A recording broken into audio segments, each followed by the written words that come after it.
ഭൂപതിവ് ചട്ടഭേദഗതി നിയമം അംഗീകരിച്ച മന്ത്രിസഭയുടെ തീരുമാനം ഇടതുമുന്നണി സർക്കാരിൻ്റെ വിജയമെന്ന് ജോസ് കെ മാണി എം പി.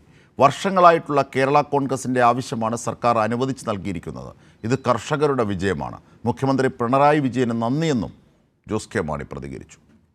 ഈ സർക്കാർ ഈ അടുത്ത നാളിൽ കൊണ്ടുവന്ന ഭൂപതിവ് ഭേദഗതി നിയമവും ഇന്ന് ക്യാബിനറ്റിൽ പാസ്സാക്കിയ റൂൾസും ചട്ടങ്ങളും തീർച്ചയായും കർഷകരെ സംബന്ധിച്ചോളം കേരള കോൺഗ്രസ് പാർട്ടിയെ സംബന്ധിച്ചൊരു വലിയ വിജയമായിട്ട് കണക്കാക്കണം, ഒരു ചരിത്ര മുഹൂർത്തമായിട്ട് കണക്കാക്കുകയാണ്. അതിന് പ്രത്യേകിച്ച് ഈ സർക്കാരിൻ്റെ ഒരു വിജയമാണ്.